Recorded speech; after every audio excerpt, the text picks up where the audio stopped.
Three body problem episode 6। पिछले episodes के link description में है ताकि इस एपिसोड को अच्छे से समझ पाओ। तो चलिए इस एपिसोड को शुरू करते हैं।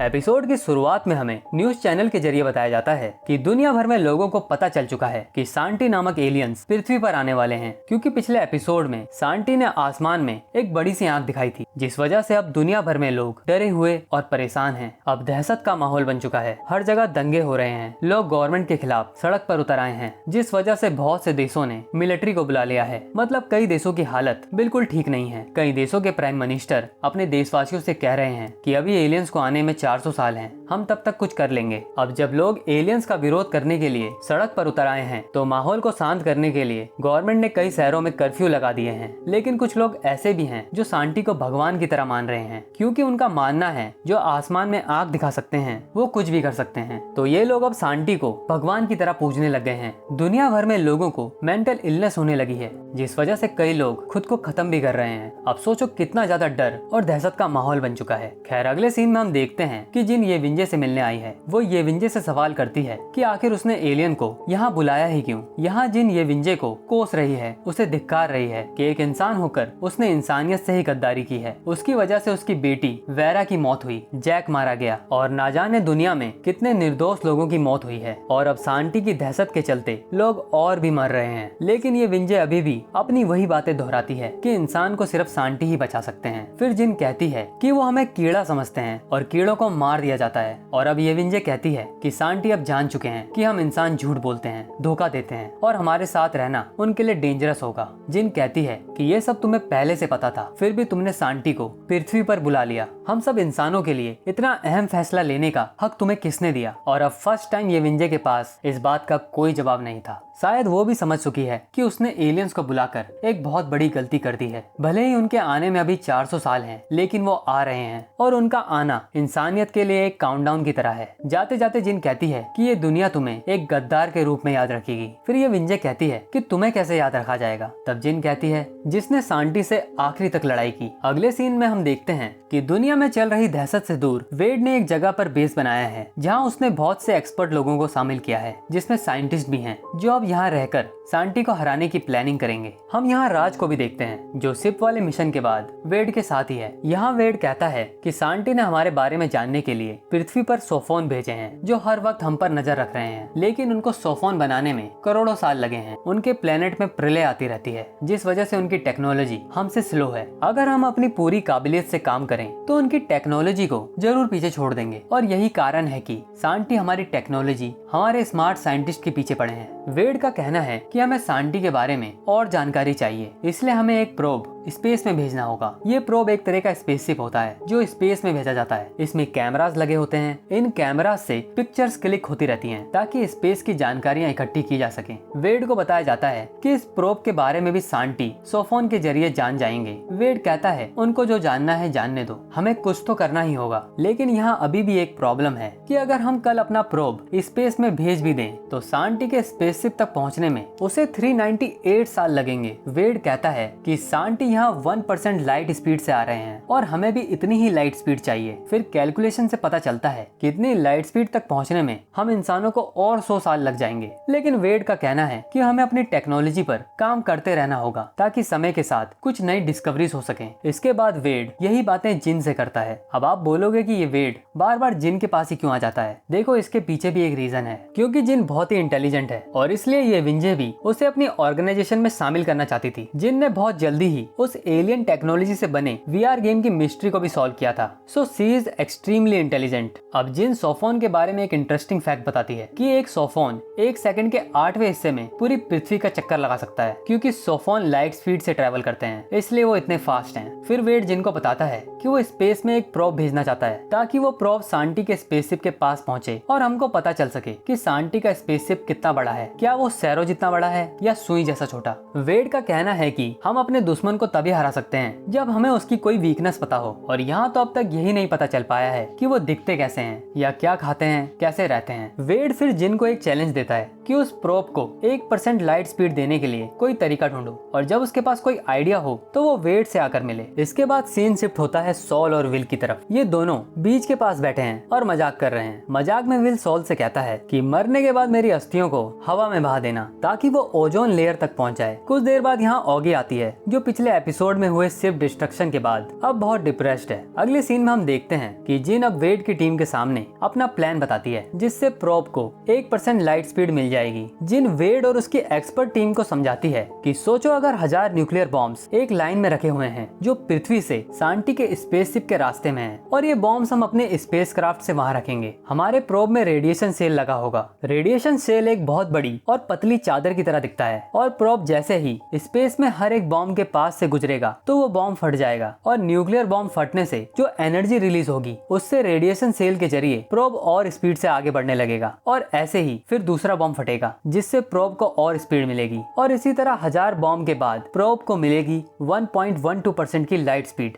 मतलब इन बॉम्ब्स का सीढ़ियों की तरह यूज किया जाएगा ताकि प्रोब को स्पीड मिल सके, और इसलिए इस प्रोजेक्ट का नाम द स्टेयरकेस प्रोजेक्ट रखा जाता है। जिनकी कैलकुलेशन के हिसाब से 1000 बॉम्ब के बाद प्रोब 1.12% की लाइट स्पीड पकड़ लेगा। अब यहाँ बैठे एक्सपर्ट्स जिनके इस प्लान पर आपत्ति जताते हैं, लेकिन वेड कहता है कि अगर ये प्लान काम कर गया तो हम बहुत जल्दी ही 1% लाइट स्पीड पा सकते हैं, और इस प्लान पर हम जरूर काम करेंगे। अगले सीन में ऑगी, सॉल और विल एक सुपरमार्केट में है जहाँ पता चलता है कि एलियंस को आने में 400 साल हैं, लेकिन लोग अभी से अपने घर में सामान जमा कर रहे हैं। पूरा सुपरमार्केट खाली पड़ा है। यही इनको टीवी पर न्यूज से पता चलता है कि दी स्टार्स आर डेस्टिनेशन नाम से एक फंड रेजर चलाया जा रहा है जहां अमीर लोग यूनिवर्स के स्टार को खरीद सकते हैं, और जो पैसा स्टार को बेचकर इकट्ठा होगा उसका इस्तेमाल आगे होने वाली एलियंस के साथ जंग में किया जाएगा। मतलब ये जंग के लिए पैसा इकट्ठा करने की एक स्ट्रेटेजी है जो खासकर अरबपति लोगों के लिए बनाई गई है, जिससे अरबपतियों के पास दिखाने के लिए एक स्टार की ओनरशिप होगी और गवर्नमेंट के पास जंग लड़ने के लिए खूब सारा पैसा। अब अगला सीन भी बड़ा इंटरेस्टिंग है। यहाँ राज वेड से मिलने आया है और उससे कहता है कि वो वापस नेवी में नहीं जाना चाहता, उसे वेड के लिए काम करना है, उसे उस टीम में शामिल होना है जो स्पेसशिप बना रही है, क्योंकि राज नेवल स्ट्रेटेजी और न्यूक्लियर इंजीनियरिंग में माहिर है। वो यहाँ वेड को कन्विंस करने आया है। यहाँ पर वेड ये देख के हैरान हो जाता है कि राज को स्पेसशिप के बारे में कैसे पता चला। फिर राज कहता है कि पिछले 1 महीने से वो यहाँ बेस पर है, उसे सब समझ आता है। फिर वेड भी इम्प्रेस होकर राज को टीम में ले लेता है, और यहाँ वेड एक इंटरेस्टिंग बात बताता है कि हम चांद पर अपना बेस बना रहे हैं जहाँ हमारे स्पेसशिप बनाए जाएंगे। ये सुनकर तो राज भी शौक हो जाता है कि उसको अब चांद पर जाना पड़ेगा। अब अगले सीन में जिन विल के बीच साइड कॉटेज में सबसे मिलने आती है। अब मैं बता दूं कि जिन जान चुकी है कि विल को कैंसर है और उसके पास कुछ ही दिन बचे हैं। जिन गिफ्ट में विल के लिए एक फिश बॉल लाई है। फिर विल फिश का नाम पुस्किन रखता है। यहाँ पर कुछ देर के लिए ऑगी और जिन की बातें होती हैं, जिससे पता चलता है कि राज ने अभी तक शिप में जो हुआ था उसके बारे में जिन को कुछ नहीं बताया है, और ऑगी को पता चलता है कि जिन वेड के लिए काम कर रही है। तो ऑगी जिन पर गुस्सा हो जाती है क्योंकि उसका मानना है कि वेड एक खूनी है, क्योंकि उसने शिप में सबको मार डाला, साथ ही इसमें ऑगी और उसके नैनो फाइबर को भी धकेल दिया। अब यहाँ जिन कहती है कि उसे ऑगी के नैनो फाइबर से बना रेडिएशन नैनो सेल चाहिए, वही सेल जो प्रोब को स्पेस में स्पीड देने में हेल्प करेगा। ये सुन ऑगी और गुस्सा हो जाती है क्योंकि वेड ने उसके नैनो फाइबर के जरिए इतने लोगों को मार डाला है, और अब जिन दोबारा नैनो फाइबर से बना कुछ मांग रही है। ऑगी अब जिन को साफ मना कर देती है कि वो अब वेड की कोई हेल्प नहीं करेगी। खैर जिन विल से मिलती है, और सीरीज में पहली बार ऐसा होता है जब ये दोनों अकेले बात कर रहे हैं। जिन कहती है कि विल को बताना चाहिए था कि उसको कैंसर है। विल कहता है कि वो जिन को परेशान नहीं करना चाहता था। फिर जिन इमोशनल हो जाती है और कहती है कि मुझे बहुत गुस्सा आता अगर तुम बिना बताए चले जाते। फिर जिन विल और अपने लिए कागज की 2 नाव बनाती है और उन्हें सामने पानी में बहाती है। नाव को बहता देख विल स्माइल करता है। फिर अगले दिन जिन अपने काम के लिए निकल जाती है, और विल अभी भी उसकी दी फेरी टेल्स बुक पढ़ रहा है। फिर सोल विल से कहता है कि जिन तुम्हारे साथ बैठी थी, एटलीस्ट मरने से पहले तुमको अपने दिल की बात जिन को बता देनी चाहिए थी। क्या ये फीलिंग्स अपने साथ कवर लेकर जाओगे? विल कहता है कि ये करना जिन के साथ अनफेयर होगा क्योंकि उसका एक बॉयफ्रेंड है, और क्या पता वो मुझे बस दोस्त ही मानती हो, और मैं जाते जाते जिन के साथ अपनी दोस्ती खराब नहीं करना चाहता। लेकिन सोल और ऑगी विल को पुश करते हैं कि तुम अपने दिल की बात बोल दो, तुम्हें हल्का फील होगा। तो फिर अब हिम्मत जुटाकर विल ट्रेन पर बैठता है और जिन से मिलने निकल चल जाता है। अगले सीन में हम जिन को राज के साथ देखते हैं, जो अब पूछने पर बताता है कि शिप में क्या हुआ था। यहाँ इन दोनों की बहस हो रही है क्योंकि राज को शिप में हुई लोगों की मौत का कोई पछतावा नहीं है। राज कहता है कि अगर शिप में लोग नहीं मरते तो आज निर्दोष लोग मर रहे होते और सांटी ने जैक को भी मरवाया था और न जाने कितने साइंटिस्ट को मार डाला है क्योंकि वो हमें कमजोर करना चाहते हैं ताकि 400 साल बाद जब वो आए तो आसानी से पृथ्वी पर कब्जा कर लें। राज कहता है कि तुम भी तो वेड का साथ दे रही हो, जिस पर जिन कहती है कि वो जो कर रही है वो शिप वाले तरीके से अलग है। फिर राज कहता है कि तुम कुछ भी कह लो लेकिन हम दोनों एक ही जंग लड़ रहे हैं। इस बात से जिन सोच में पड़ जाती है। फिर हम देखते हैं कि जिन और राज घर के बाहर पहुंच चुके हैं, जहां राज जिन से सॉरी बोलकर उसे हक करता है और ये सब विल दूर से देख रहा था। ये देख विल की हिम्मत नहीं होती कि वो जिन को अपने दिल की बात बोले, तो फिर वो वहाँ से चला जाता है। इस बंदे के साथ कुछ अच्छा नहीं हुआ है इस सीरीज में। पहले इसको कैंसर हो गया, फिर इसका बेस्ट फ्रेंड मारा गया और अब इतनी हिम्मत जुटाकर अपना प्यार इजहार करने आया था तो ये सब देख लिया। और कितना टूटेगा एक इंसान। खैर दूसरी ओर हमें दिखाया जाता है कि योगी अब भी शिप में हुई लोगों की मौत से उबर नहीं पाई है। वो बहुत शराब पीने लगी है ताकि रातों को नींद आ पाए। अगले सीन में हम क्लेरेंस को ये विंजे से मिलते देखते हैं। वो ये विंजे से पूछता है कि आखिर वेरा ने अपनी जान क्यों ली। अब ये विंजे बताती है कि मेरे और इवांस के मैसेजेस वेरा ने पढ़ लिए थे और वो सांटी के बारे में जान गई थी। वो सब कुछ जान गई थी, इसलिए उसने खुद को मार डाला। इसका मतलब इतनी सारी मौतों के बीच वेरा ही एक ऐसी साइंटिस्ट थी जिसकी मौत के पीछे सांटी का हाथ नहीं था। अब ये विंजे क्लेरेंस से कहती है कि अब तक उसको किसी क्राइम के लिए चार्ज नहीं किया गया है तो उसे जाने दो। फिर क्लेरेंस वेड से परमिशन लेकर ये विंजे को आजाद कर देता है, लेकिन क्लेरेंस ये विंजे के पीछे एक जासूस लगा देता है जो हर चीज की खबर क्लेरेंस को देता रहेगा। अब अगले सीन में विल, सॉल और ऑगी ब्रेकफास्ट कर रहे हैं। तब विल ऑगी से कहता है कि अब वो समझ गया है कि जिन उससे मिलने नहीं आई थी, वो यहाँ ऑगी से मिलने आई थी क्योंकि वो चाहती है कि ऑगी प्रॉब के लिए रेडिएशन नैनो सेल बनाए क्योंकि ऑगी नैनो फाइबर में एक्सपर्ट है। विल ऑगी को कन्विंस करता है कि जाकर जिन की हेल्प करो, लेकिन ऑगी अब वेड के लिए काम नहीं करना चाहती है। विल कहता है कि वेड ही है जो सांटी से लड़ने के लिए कुछ कर रहा है और विल जिन पर भरोसा करता है कि वो कुछ अच्छा ही करेगी। फिर ऑगी इस बारे में थोड़ा सोचती है। अगले सीन में जिन वेड को एक प्रॉब्लम बताती है कि जब हमारा प्रोब 1% लाइट स्पीड पर होगा और वहाँ से सांटी का शिप भी 1% लाइट स्पीड से आ रहा होगा तो हमें जानकारी इकट्ठा करने में नैनो सेकंड से भी कम का वक्त मिलेगा। मतलब प्रोब में लगे कैमरास ज्यादा जानकारी इकट्ठा नहीं कर पाएंगे। जिन कहती है कि सांटी जैसे ही हमारा प्रोब देखेंगे वो उसे खत्म कर देंगे। अब वेड कहता है कि ऐसा कुछ नहीं होगा, वो हमारे बारे में जानना चाहते हैं और हम प्रोब में कैमरा नहीं बल्कि एक इंसान को भेजेंगे। मतलब वेड का कहना यह है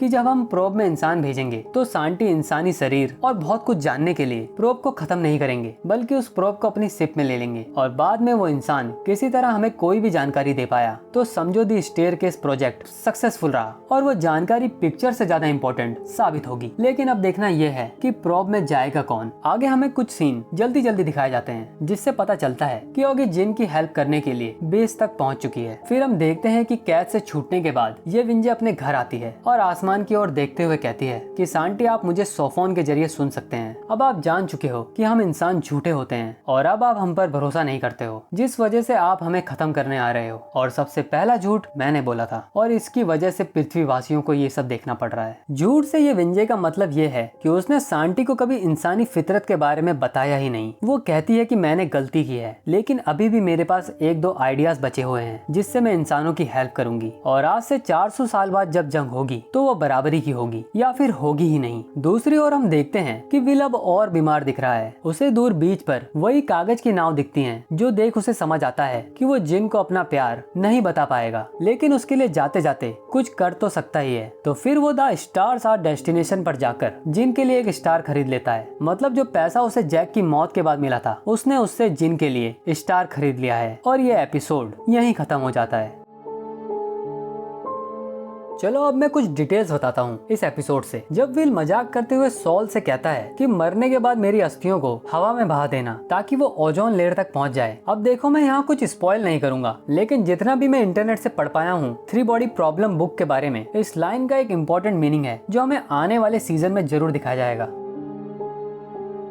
जब वेड प्रोब को स्पेस में भेजने की बात करता है तब वो कहता है कि हमको जानना है कि आखिर सांटी का स्पेसशिप कितना बड़ा है। क्या वो शहरों जितना बड़ा है या सुई जैसा छोटा। अब सोचो सांटी ने हमें कीड़ा बोला है लेकिन अगर वो खुद कीड़े जितने बड़े हों और उनका शिप भी इंसानी हथेली बराबर हो, इस बात का सेंस बनता है क्योंकि उन्होंने एक प्रोटोन को सोफोन में कन्वर्ट किया है और प्रोटोन बहुत ही छोटा होता है। मेरा मतलब है क्या पता वो कीड़े जितने छोटे हों इसलिए वो सोफोन को बना पाए हैं।